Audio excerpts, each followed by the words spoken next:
last time we introduced the functions.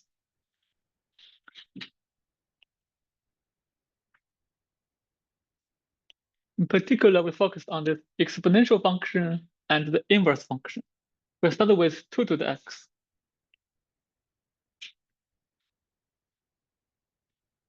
This time the variable is on the exponent.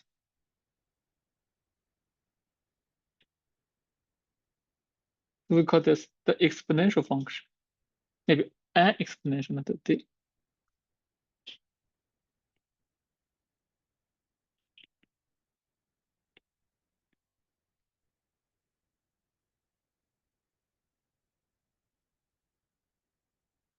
And we have the graph of this function.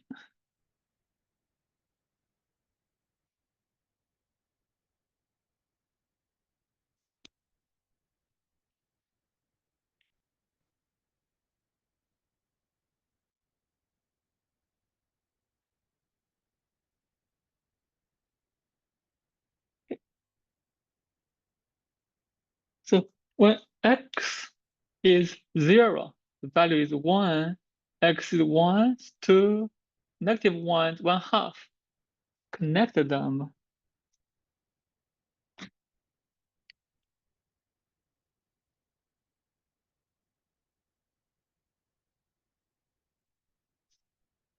Okay.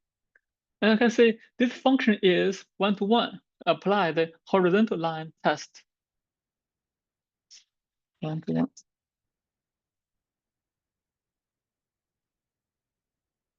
Since it's 1-to-1, it has an inverse function.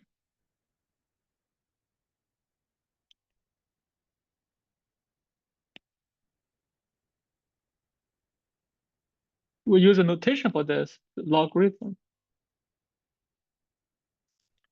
And the graph of the inverse function is symmetric about this diagonal.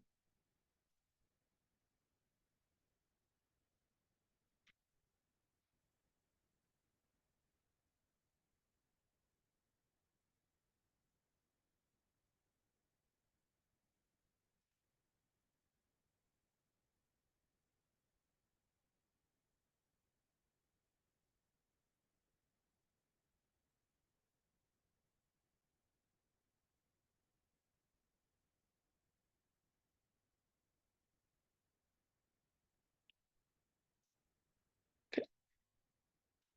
Then we check the slope of this function. At this point, we see the slope is less than 1. So the slope of this is 1, less than 1. And if we try 3 to the x, the slope will be bigger than 1. There's something in between where the slope is 1. So that's our natural exponential function.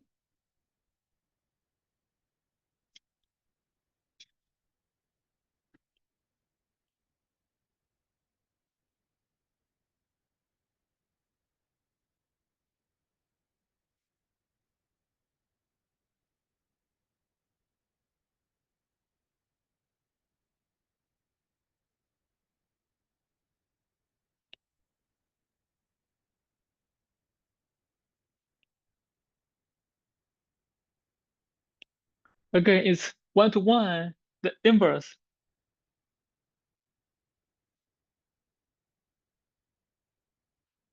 Because we use this very often, we give it a short name, lnx, natural logarithm.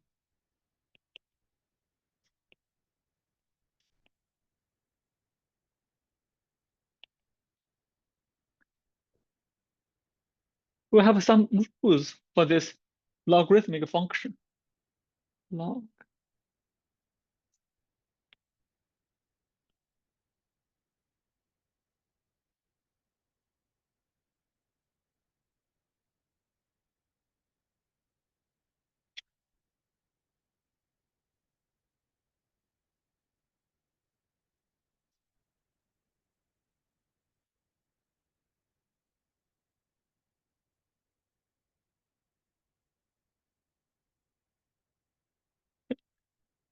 So these rules are very simple.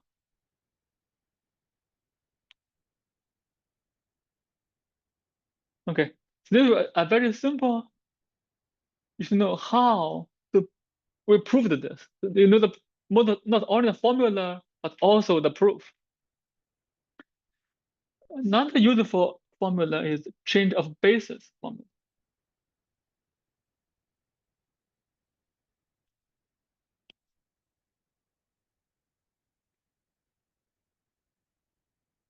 General base can be valued using the log base.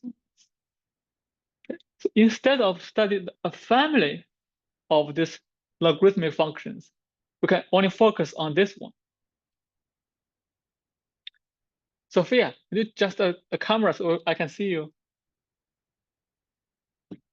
I can only see the sitting. Okay, okay. Similarly, you can change the basis for the exponential function.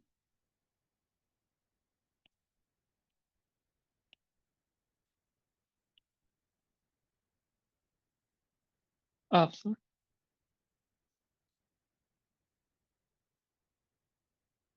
Okay.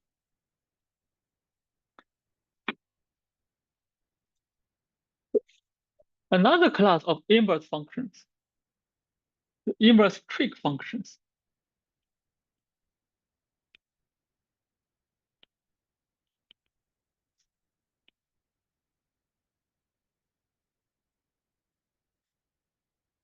Okay. Sophia, have you learned this before? Inverse trig functions. Yeah. Okay, what about you, Zichen? Okay, and you? Okay, so we will go over this very quickly because we will need these functions later. The first one, the sine function. It's not one-to-one, but if we restrict it to the domain,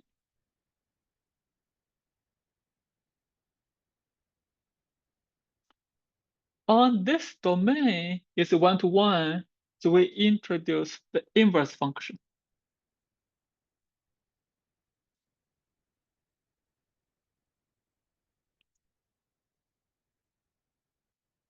Because we use this frequently, so we give a special name, sine inverse x.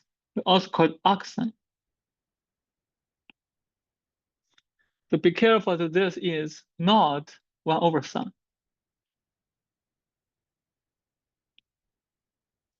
The sine,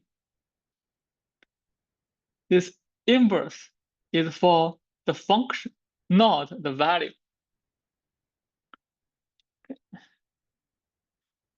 Now the domain of this function will be the range of sine.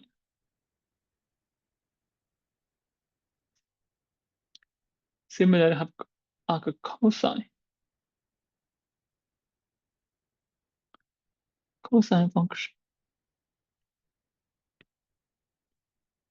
Again, it's not one-to-one, but we can restrict ourselves to a domain on which it is one-to-one.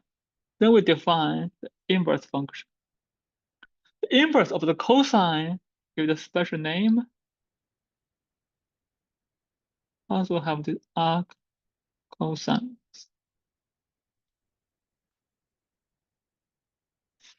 And the last one that we use often is tangent.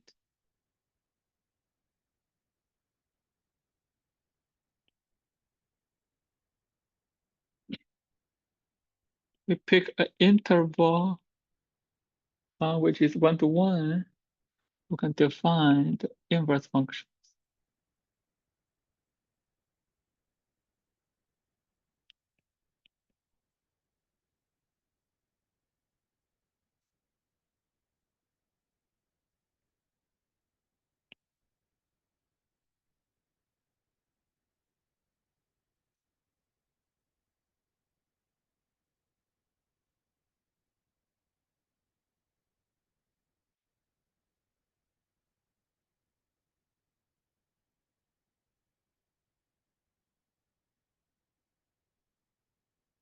Okay.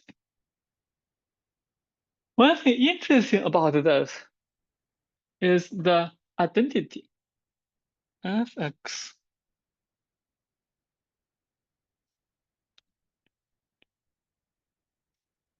if we have the composition.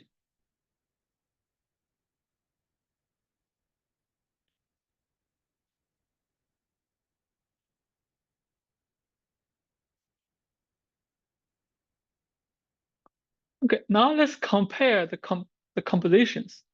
So first, sine with arcsine.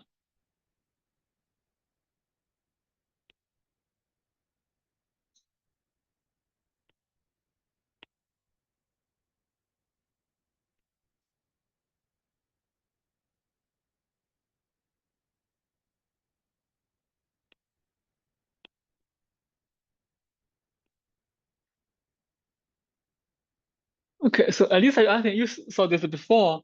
Let's check with Sophia. Sophia, the first one, what's the domain of this function?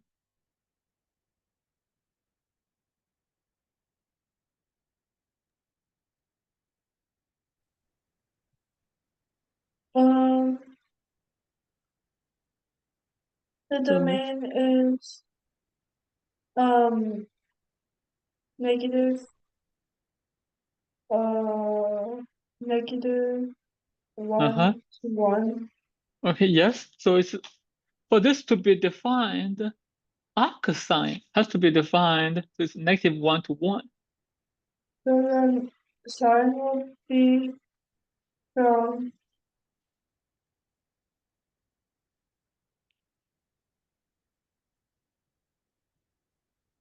Okay.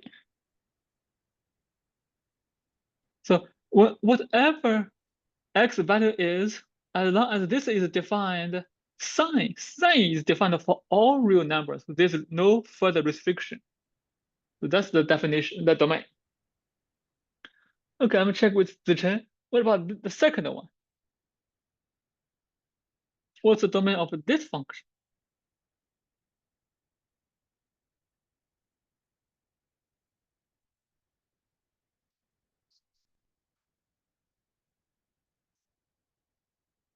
Uh-huh.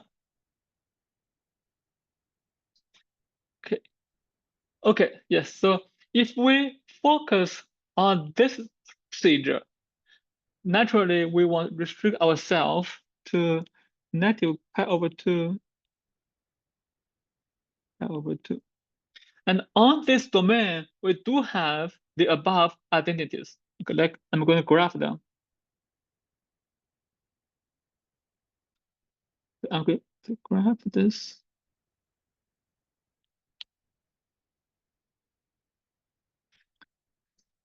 One, one, -1.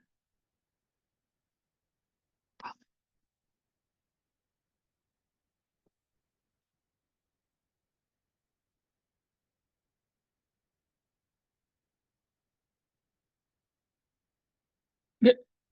So for the first one, the composition of the function with the inverse is the same value on this domain. So the graph is equal to,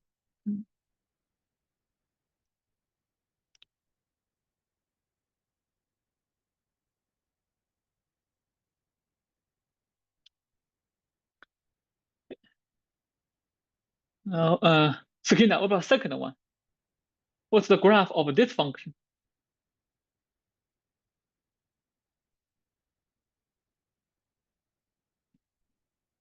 Hmm?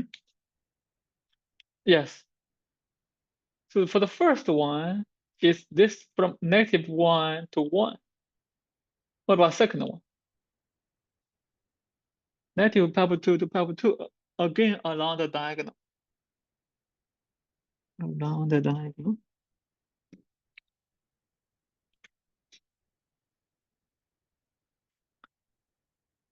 Okay, what's a little bit different between these two functions is that for the first one, that's it. We cannot extend the domain. We cannot go beyond -1, go beyond 1. But the second one, could we go beyond this interval? Because for sine, is defined for all numbers.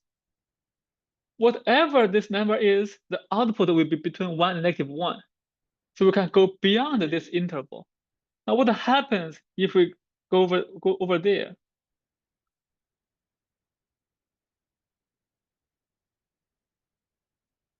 So we may go beyond the domain of this.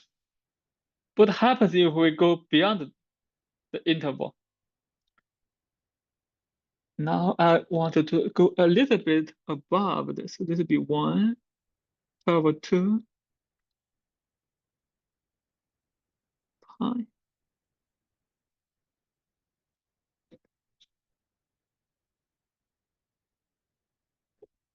Now let's see what happens. If we go beyond this interval, sine function, initially sine function increase from -1 to 1. After we pass pi over 2, the decrease from 1 to -1. So now if we compose with this, the decrease from -1 to -1, so this will decrease from pi over 2 to -pi over 2. So if we continue, it goes from there. Ah, not that good. Let me redraw this.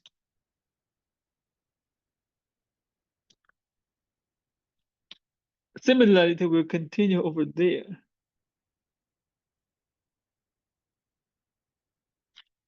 It's a periodic function.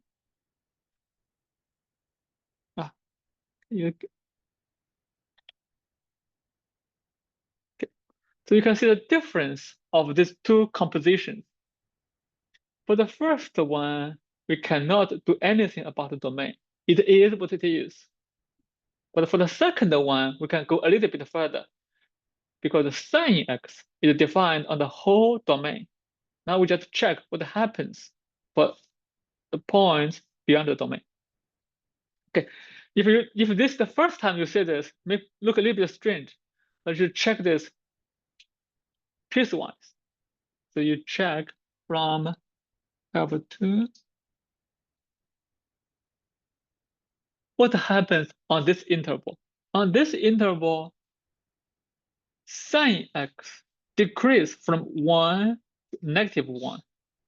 Arcsine decrease from pi over 2 to -pi over 2. So what happened over there? Okay.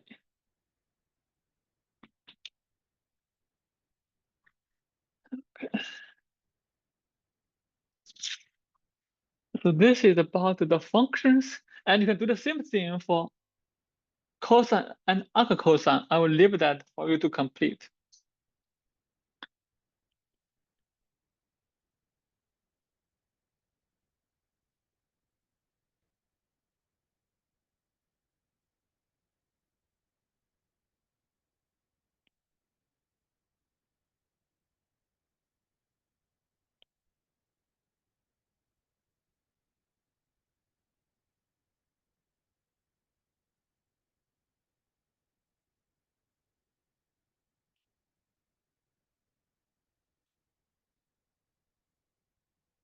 What are the graphs of these four functions?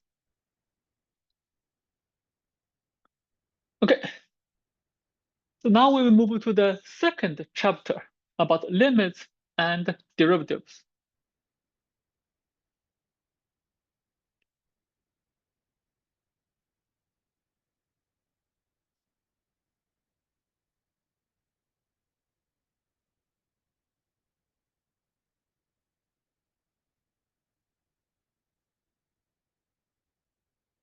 Okay, let me check with Sophia. Have you learned these derivatives before? Yeah. It's okay. What about you, Alisa? No. Okay, no. Okay, and Zichen? Okay, let's say derivative of x squared. You know what that is? And you? No? Okay. Sophia, you know x squared? What's the derivative? 2x. Okay, so you said 2x. Okay. So some of you know something, some of you don't know, but we will get to this. So first, what is limit? We all know this English word, but we want to do this mathematically.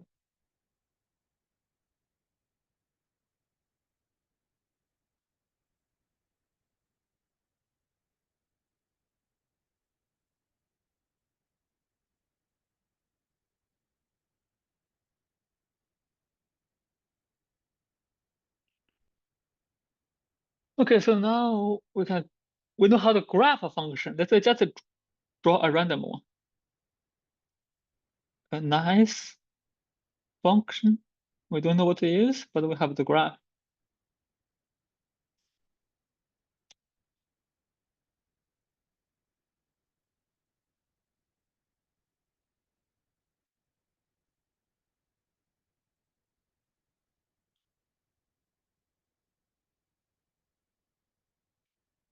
Okay, if we pick 2 points, A and B, we compute the values. Now we have 2 points, we connect them.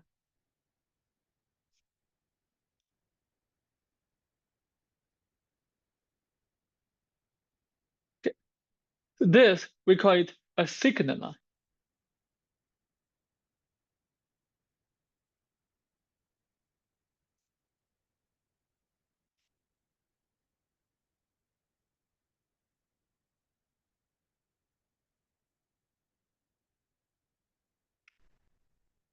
Signal line in English is this means cutting.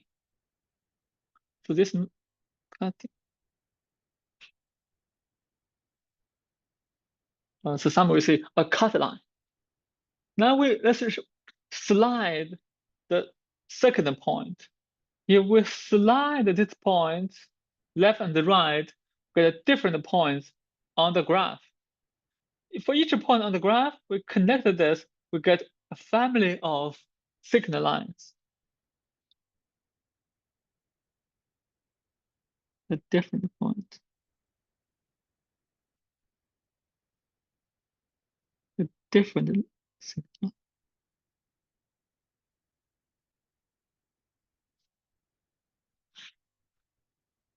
I'm going to draw a third one, then we move to something else.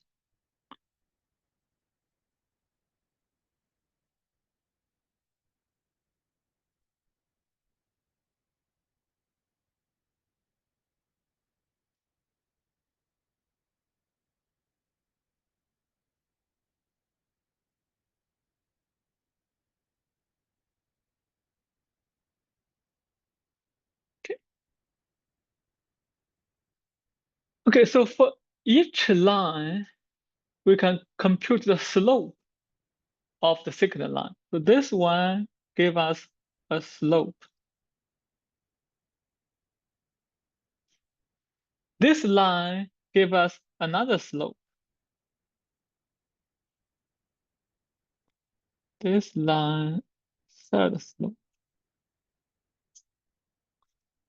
Now we can imagine the process as the point moves closer and closer to this one. The cut on the graph becomes smaller and smaller. Eventually, when it approaches this, the limit of this family will intersect this at one point, get a tangent line. Limit.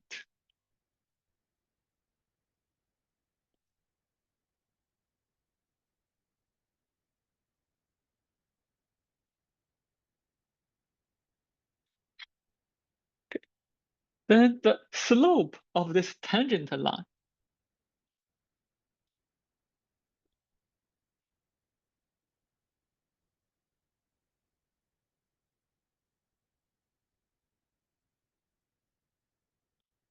we call this the slope of the graph at this point.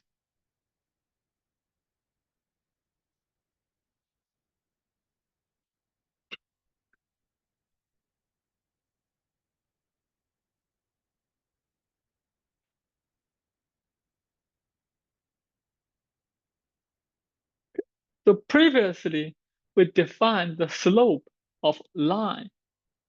This line, each line, we know the slope.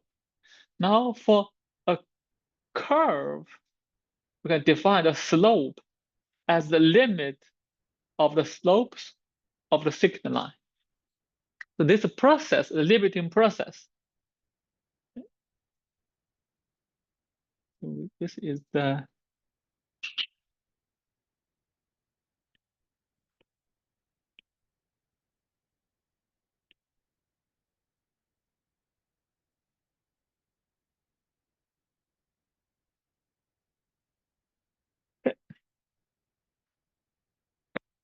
next one, limit of a function.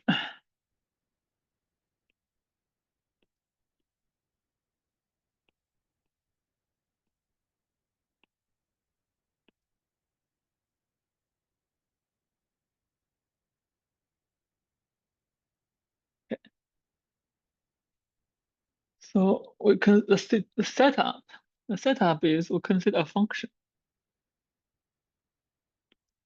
This function is defined for x close to a.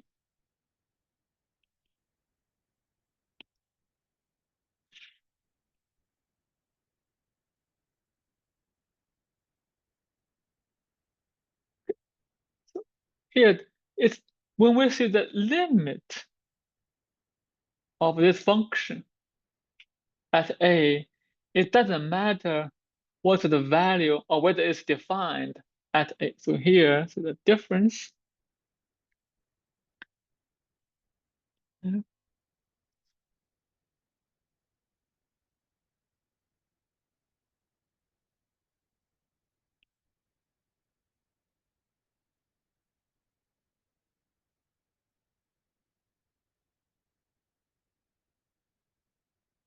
So this is allowed when we study this limit process. So first was the formal definition. Limit.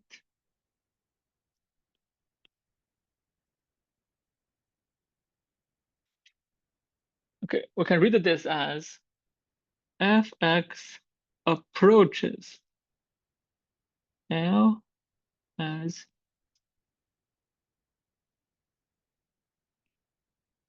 x approaches a. So we see that fx approaches L as x approached a, and we denoted this as the limit of the function when x approached a is L.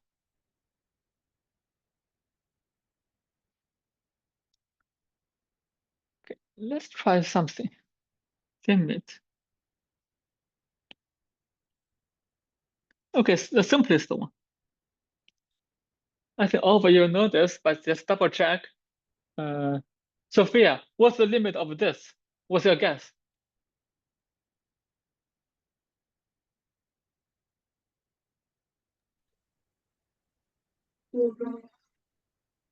I'm not, could you repeat that? What's that? I'm sorry. Huh? Okay. Yeah, okay. So this is one. Because this is a very simple function. Very simple function. Now when x approaches 1, the function is the self. So x approaches 1 as this is the follow from the definition. fx is x. X approaches 1, so this approaches 1. Okay, that's easy. A slightly more complicated limit approaches 1.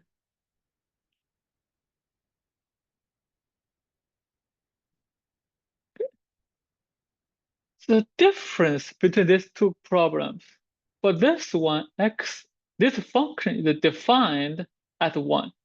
If we substitute x by 1, we get the answer. This one, on the denominator, we have x minus 1. In particular, this function is not defined at 1. We cannot just substitute, cannot plug in. What should we do, Zichen?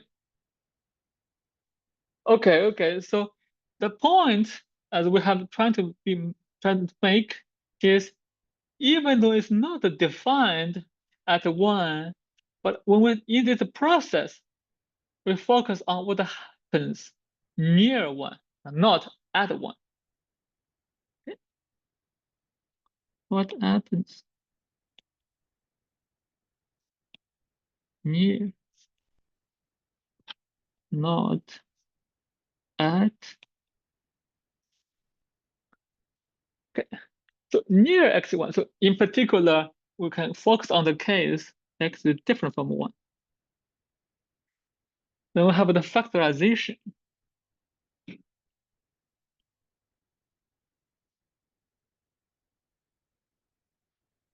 Since x is different from 1, not a 0, not a 0, we can cancel both of them.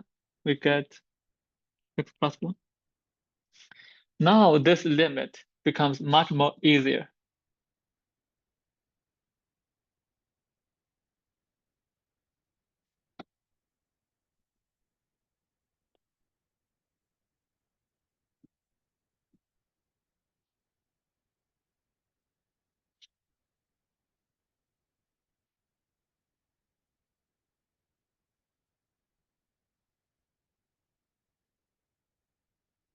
This time we can just plug in.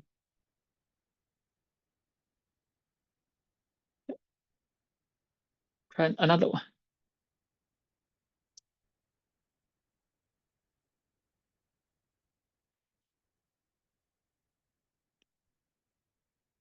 This time it's go to 0.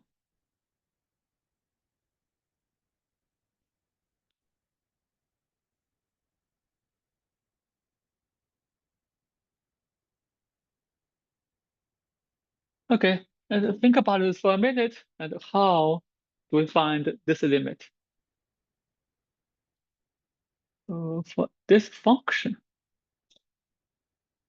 what's the domain of this function? Sakina, what would you say about the domain? What's the domain of this function?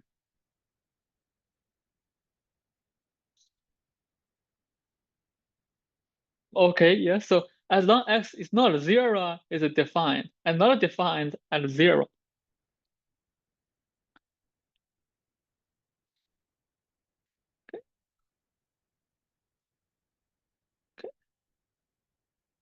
Could we just replace x by 0? We cannot, because it's not in the domain. What should we do, Zichen? Could we simplify this? Previously, we have the factorization. Not so much. Elisa, any idea where you want to go with this one?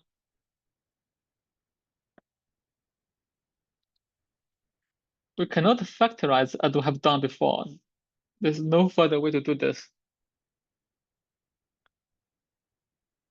Sophia.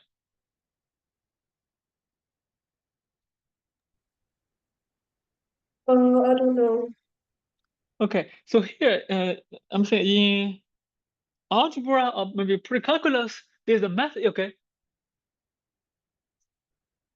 well we could try. Let's check if we have.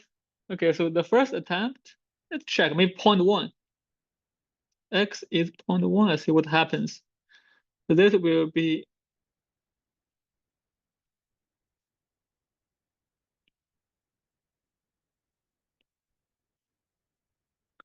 Well, so you use a calculator, we may get something, and we make this smaller and smaller, can get to the limit. You want to see? Yes. Okay. So whenever we see the square root, one way to simplify it is multiply the conjugate part. The conjugate part.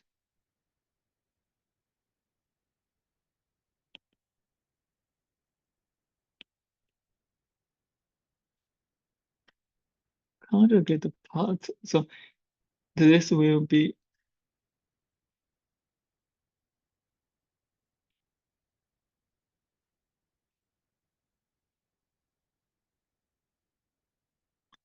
So we will multiply this to the function and see what we get.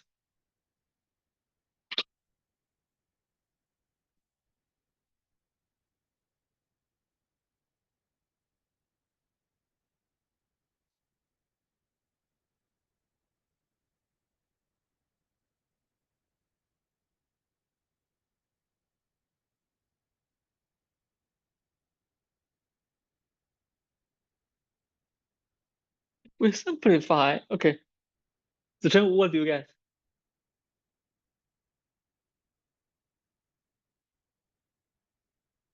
I'm going to copy the denominator and see what happens on the numerator.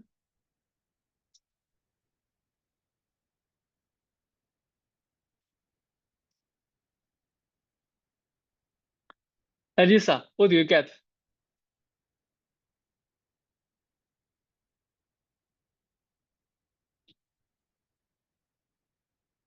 And Sophia?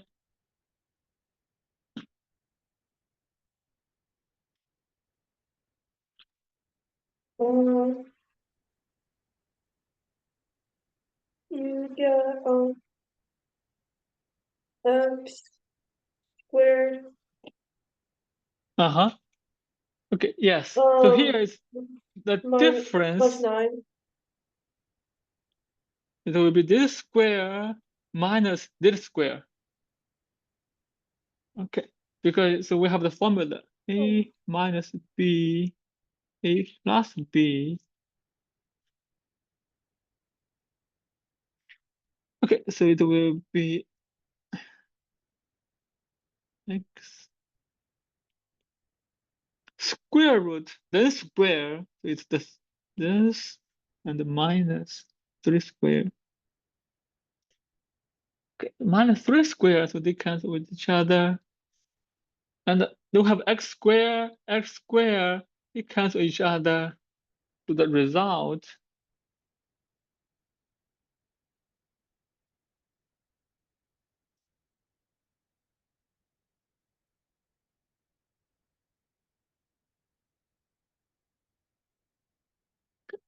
now we can find the limit. For this one, it's defined at when x is 0. When subtract in, we get 6.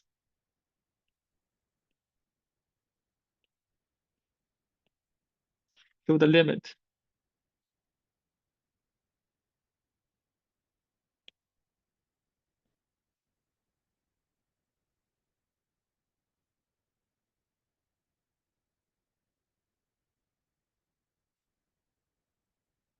Okay. Very nice.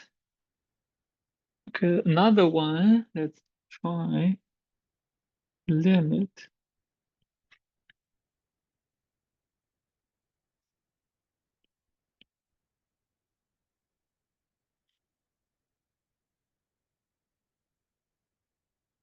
Okay. Could we plug in?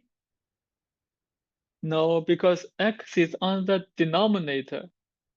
X cannot be 0. You cannot plug in.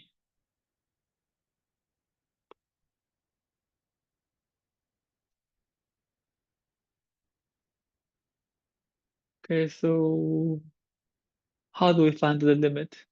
What's your guess?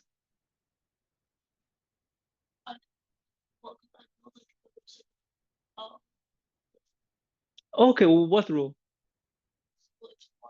Okay. So first, you know the answer. Let me give the answer, and then we will see how to get this. And how do you get that one?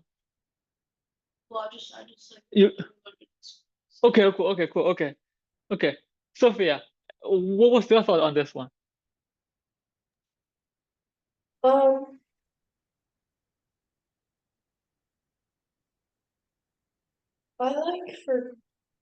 I like remember that Okay. Uh-huh. I went over it, but like I forgot. It was like really complicated though.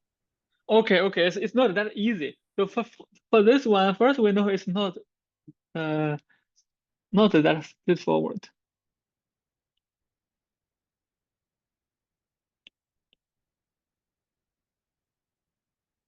You have to do some analysis.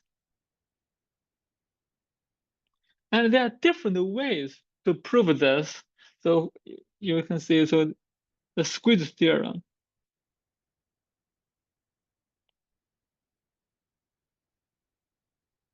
Or later, after we learn the derivative. So this is the derivative of some function.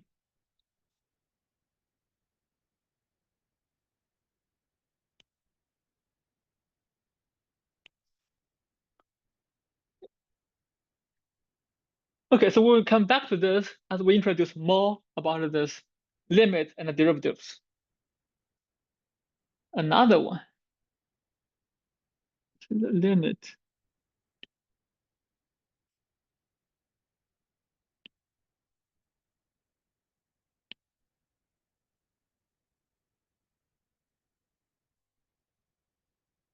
First, I want to check, Elisa, could we plug in 0?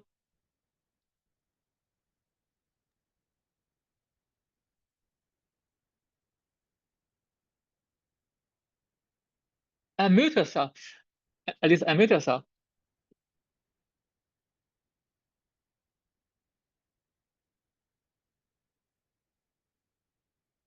Okay, Sophia, what's your answer? Could we plug in 0?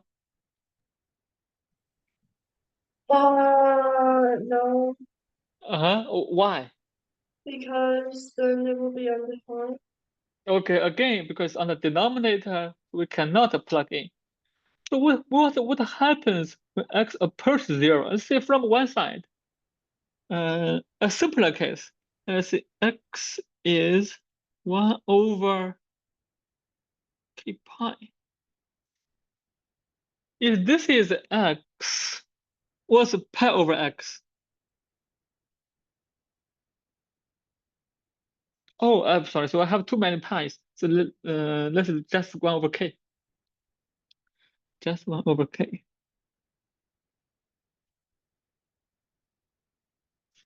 So this will be pi over 1 over k. We simplify k pi. What is sine k pi?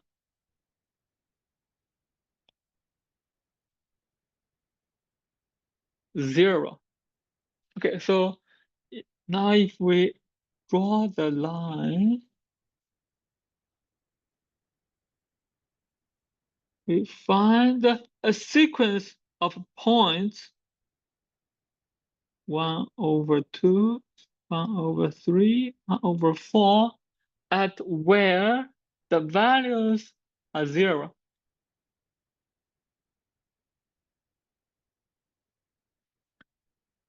Okay, that's the first part. Second part, I'm going to pick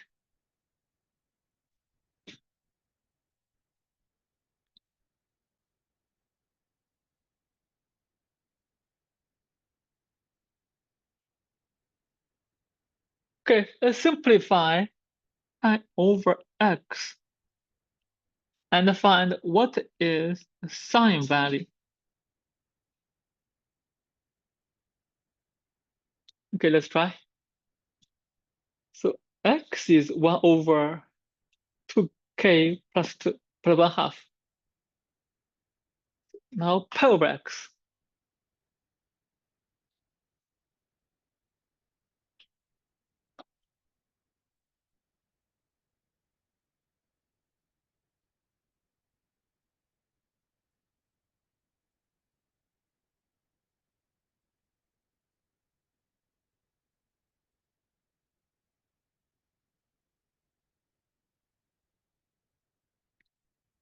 Sophia and Elisa, let me know when you finish.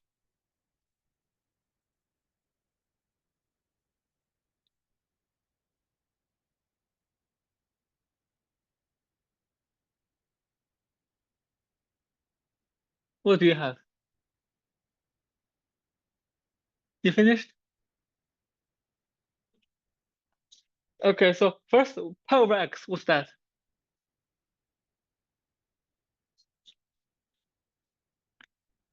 2k plus, okay, maybe what you said is better. That's better. Let me go over there. Okay, what's the sign of this value? Okay, so sine is 1. Now we have another sequence of points, something in between.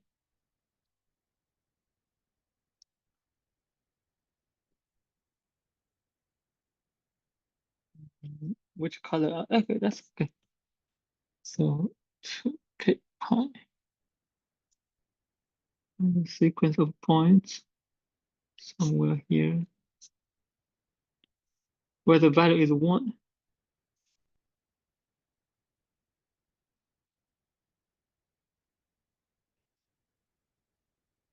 Similarly, if we go 2k minus 1/2,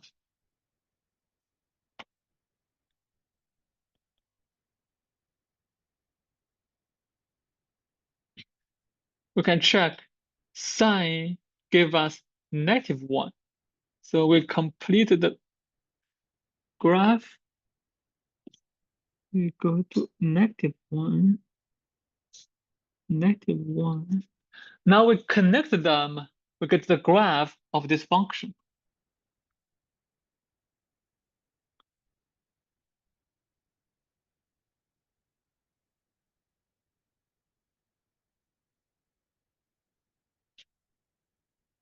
Oh, go away. What happened? Okay. So now we can see for this function, as x approach 0 from one side, the value oscillate indefinitely between -1 and -1, 1 and -1. So this is an example that the limit doesn't exist. So in this case, we say this limit does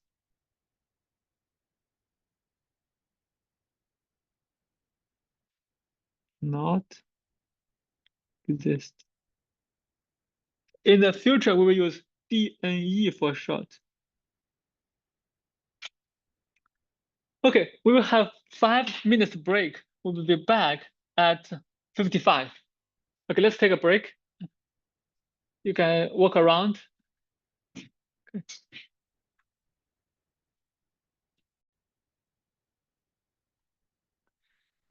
Okay, so that was an example where the limit doesn't exist. So next we introduce the limit from one side.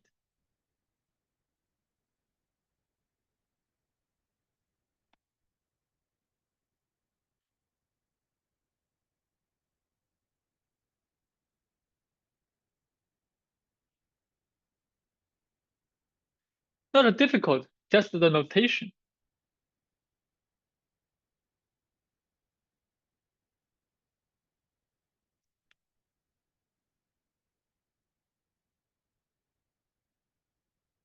Want to study what happens when the limit, when it approaches A from the left-hand side.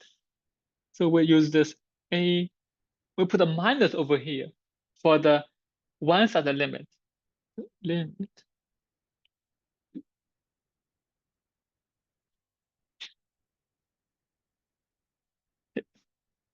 The one side limit when x approached A from the left-hand side.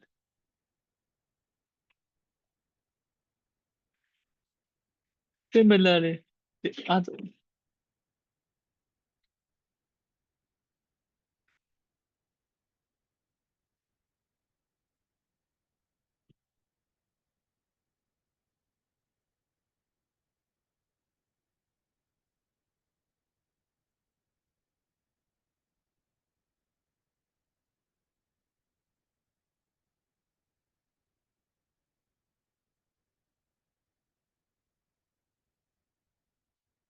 We use limit.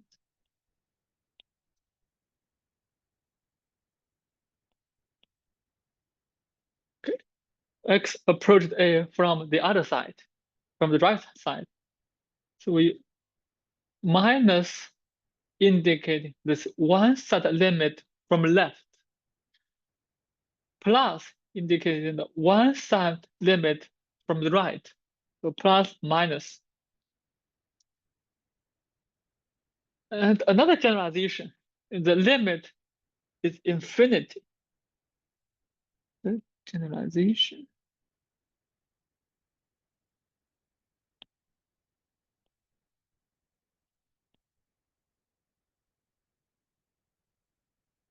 Previous is a number. This time it's infinity. It means the value becomes larger and larger.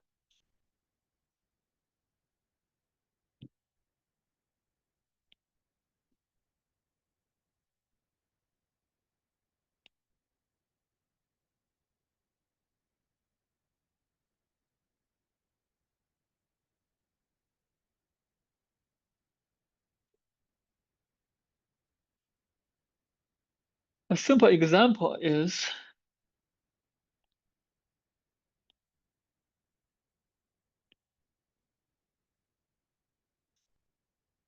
so this one, x is not defined at 0, but when x approaches 0, from the left, from the right, this one goes larger and larger.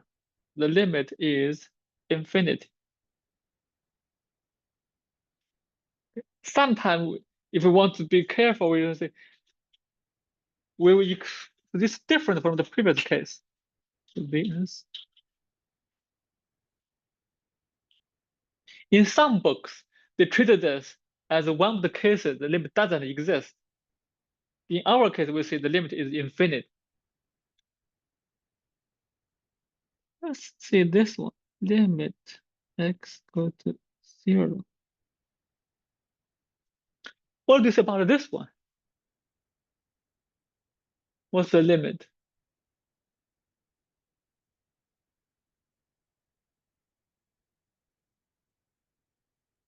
Okay, when you think about this, let me graph the previous one.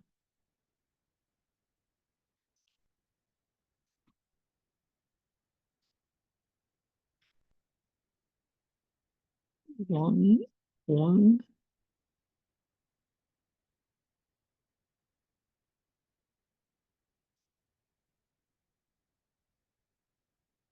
This x squared.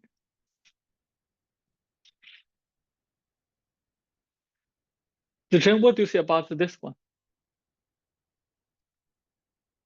Uh-huh. Is it also infinity? So now it's the subtle point in this definition. So mathematically, when we say infinity, normally we mean positive infinity. And so if we want to be more careful, sometimes we will use infinity, positive infinity, or vs negative infinity. If we don't put a sign over there, normally we mean positive infinity. In this case, if x is positive and approaches 0, it goes to positive infinity. But if x approaches the other side, it goes negative infinity. So here it's a little bit different. This does not exist. I use a different color.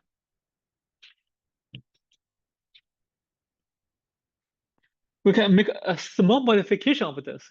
We split it into two sides. So the correction is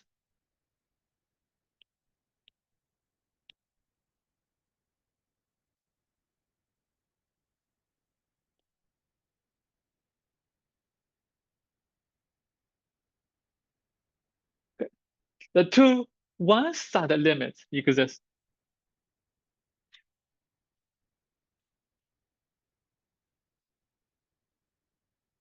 Okay, so you see the difference between these three limits. The two-side limit doesn't exist. The two one-side limits exist, but they are different. And this is the one reason why it doesn't exist, because they are different. Okay.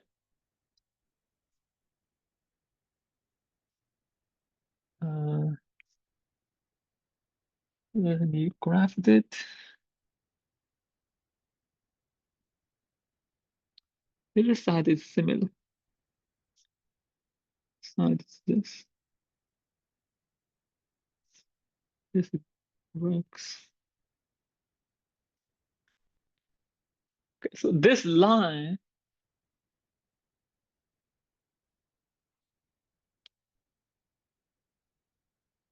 we call it a vertical asymptote. This line is a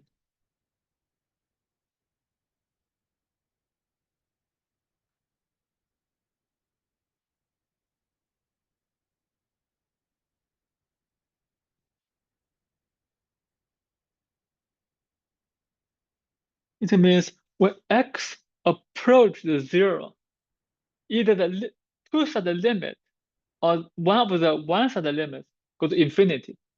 So we call this a vertical asymptote. A similar one, maybe more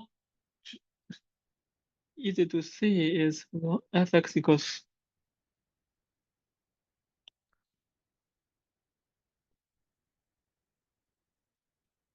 but this one, if x approaches half 2 from either side,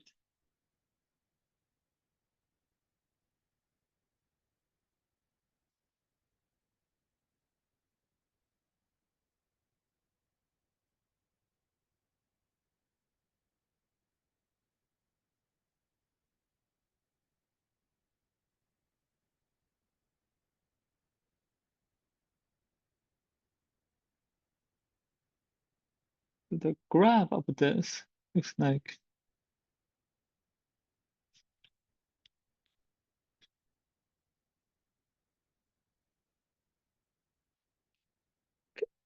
as x approaches half 2 from the left, the value goes to infinity. So this is a vertical asymptote of this graph. Similarly, for this one-sided limit to negative infinity, another vertical asymptote of this function. Okay. So the next one, we go to this policy.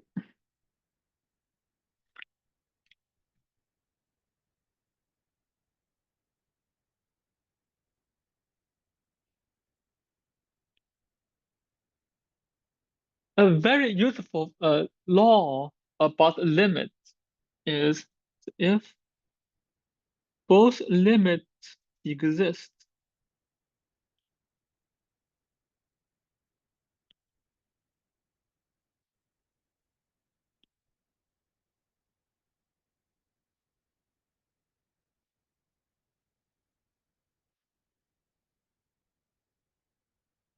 then the limit of the addition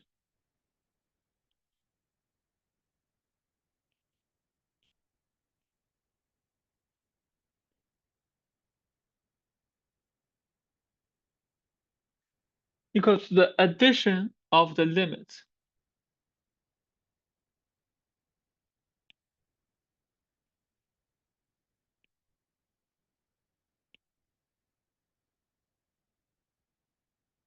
Similarly, the multiplication is the same. So we'll skip the remaining formula, quite a few of them.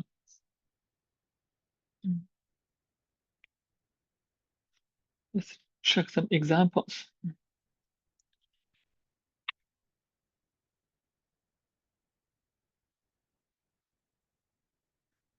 Okay, some applications. What's the limit?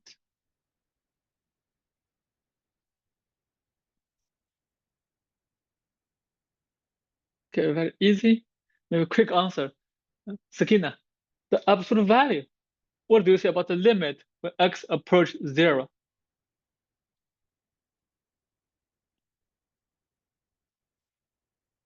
Okay, yes, okay. So, okay, quick answer, this is 0.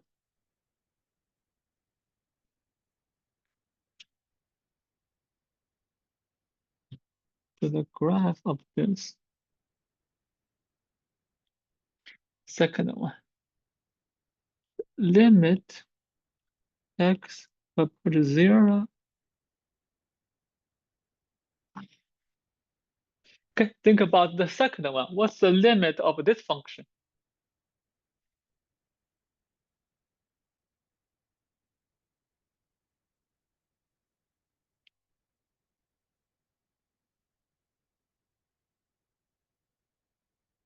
Okay, any thoughts?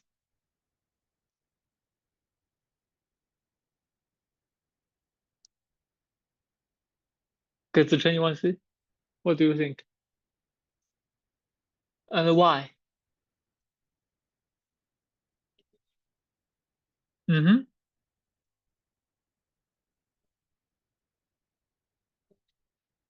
Mm-hmm.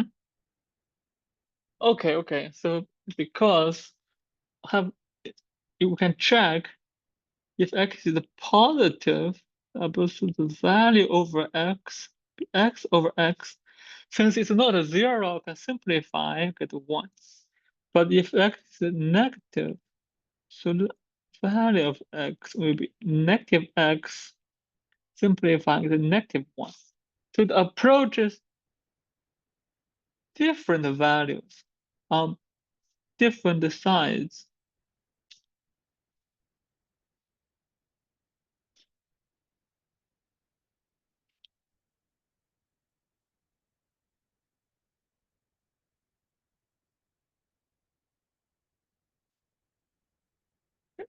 So 1 and negative 1. Therefore, we say this limit does not exist.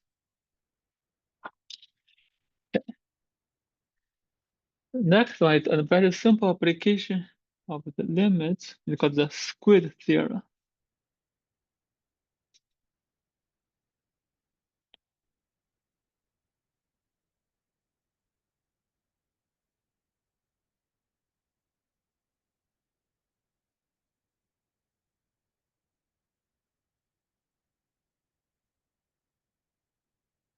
And we know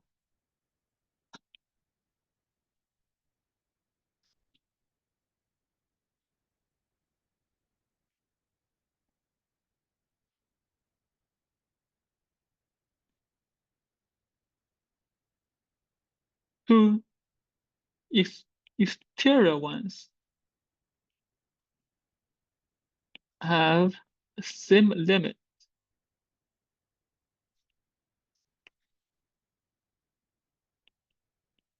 Then we conclude the interior one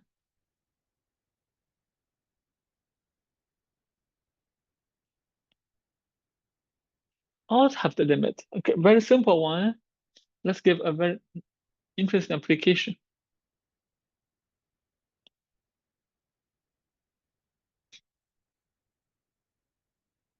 Previously, we mentioned that sine pi over x is the same thing as 1 over x. They all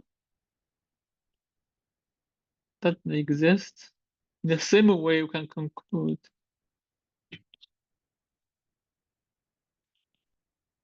doesn't exist. But if we multiply it,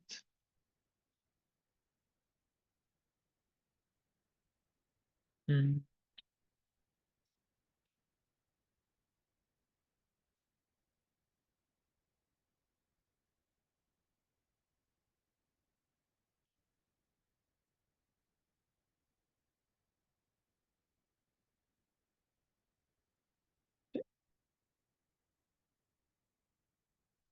start with the limit case.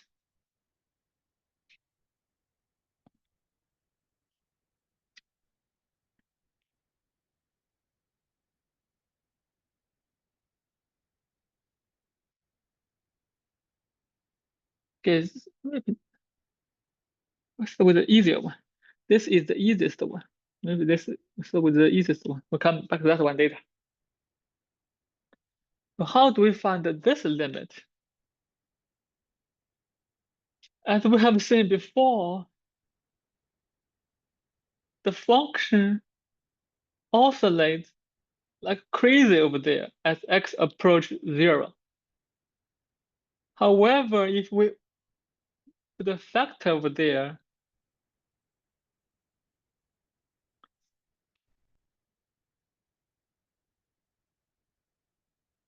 this will make it very mild. So to apply the squid theorem, we make the observation. So this sine 1 over x.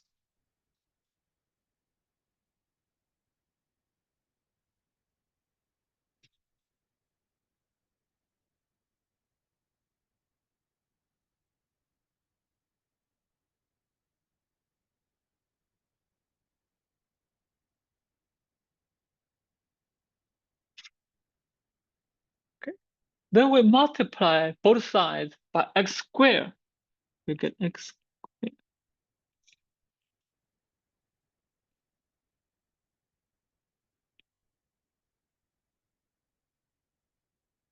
Of we did x multiply both sides by x squared.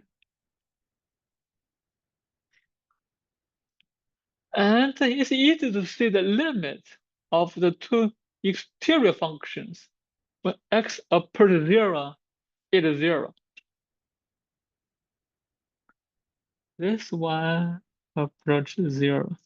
This one also approaches 0. Now by the square theorem,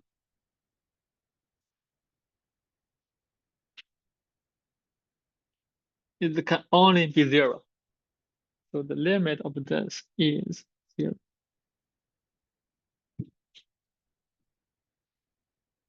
Okay.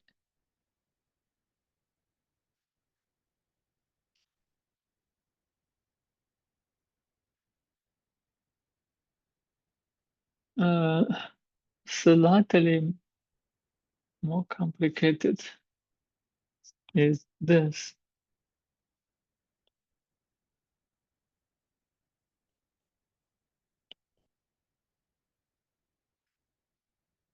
But we do the same thing. Okay, we want to try and see if the proof still works.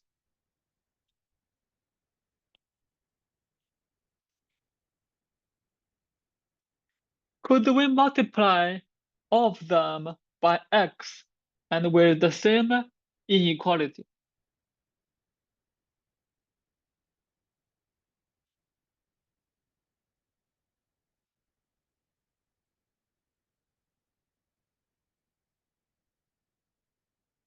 Okay, think about this. Do we have the same inequalities?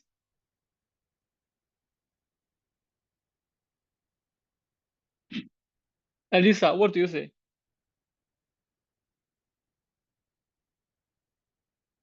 For the previous one, we have this.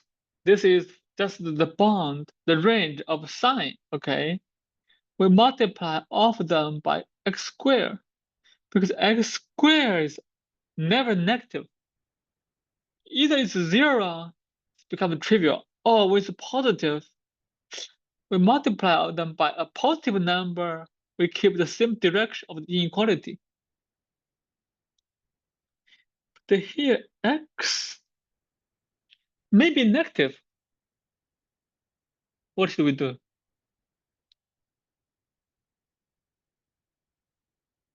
Sometimes it's positive, sometimes it's negative. We still want to use this approach, the squid theorem.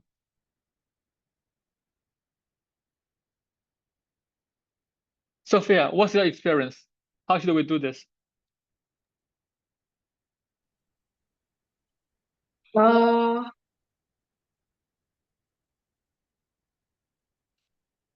so,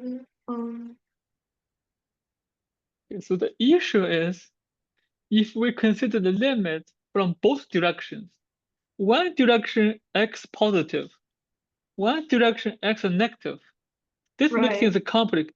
Yes, Sophia. Um,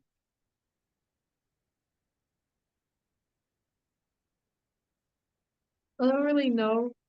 Okay, so we wanted to make this work, so we break this into two steps. We do not consider the two directions in one step. We'll consider one direction, the first step, another direction, the second step. Okay, let's see what happens if we break this into two steps. X positive. Okay, the inequalities have the same direction. We have, maybe we can split in over there. Because X is positive, inequalities.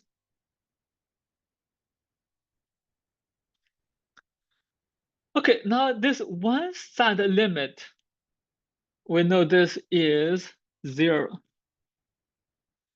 one side limit, we know this is 0.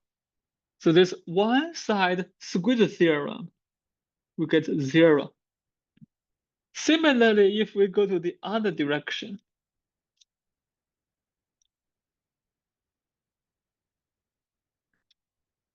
a tiny difference, all the inequalities, the flipped, we get negative because x is negative.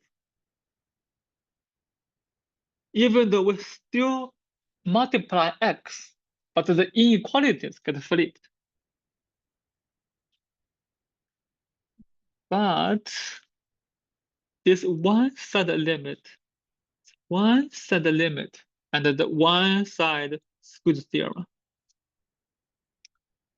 So the two sides, we have the one side limit is 0, another one side limit is 0. So the limit exists and is 0. Okay, so let me finish this. Limit plus by the squeeze theorem. Limit minus by the squeeze theorem. Combine them, we conclude the limit is 0. It's a little bit more complicated, but still the squeeze theorem. Okay, so the last part will give a very brief description of this precise definition of a limit. Very brief.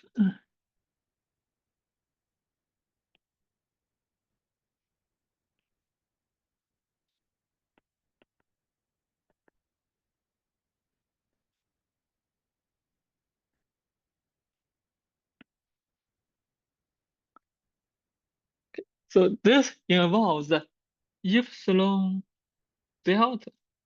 Okay, so many of you have seen this before. I think so. This epsilon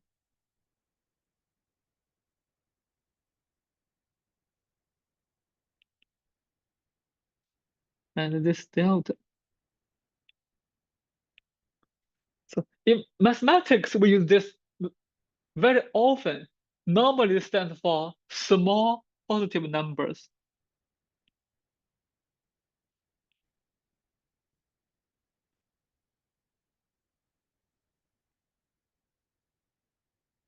But not any small positive number. Kind of some number in your mind. I want this to be very small as we want. Not precise, but very intuitive. So it's as small as we want.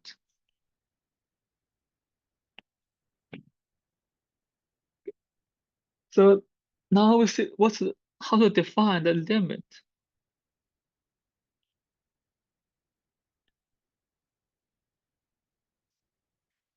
That means if we get as close as to A,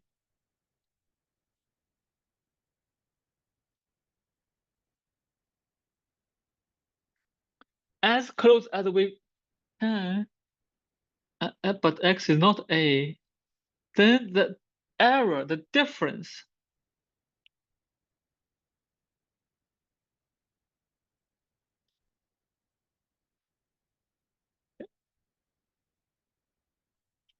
what's the logic here? It's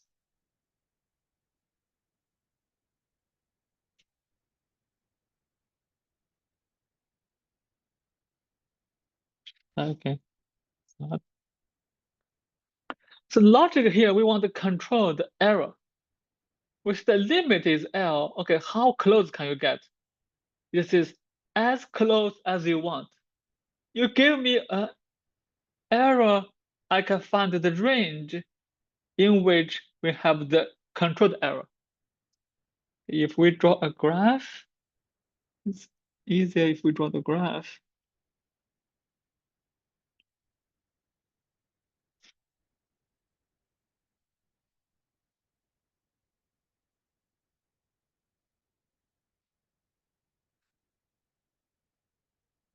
Okay, so now if we go, this is, say, the allowed error.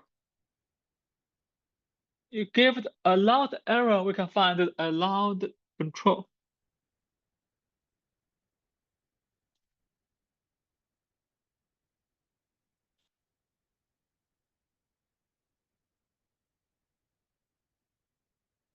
Okay, if we allow this error of target, now we control this, we can shoot within the error within the range. So anything you want, you can find the something to satisfy the requirement.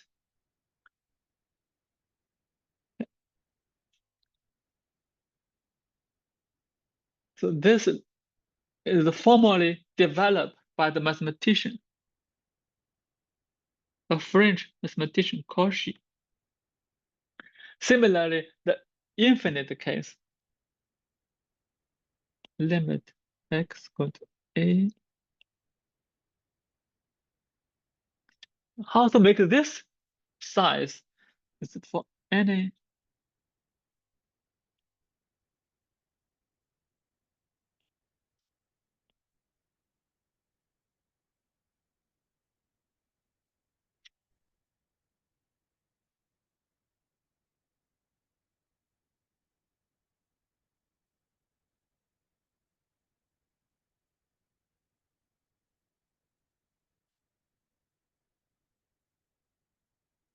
Okay. What does this mean? It means, so you tell me the limit is infinite. What does this mean? It means for any number as large as we want, whatever you give me, I can find a condition under which the value is bigger than the number you picked, as large as you can get. So here is as close as you want, as long as you specify a level, I can make it happen. As close as you want, as large as you want in these two cases. Okay, so in the very beginning, you will say, okay, epsilon delta, you may not get used to this, but eventually, as our course proceeds, you get more and more comfortable with this. We'll come back to it later. So we will stop here. Let me check any questions.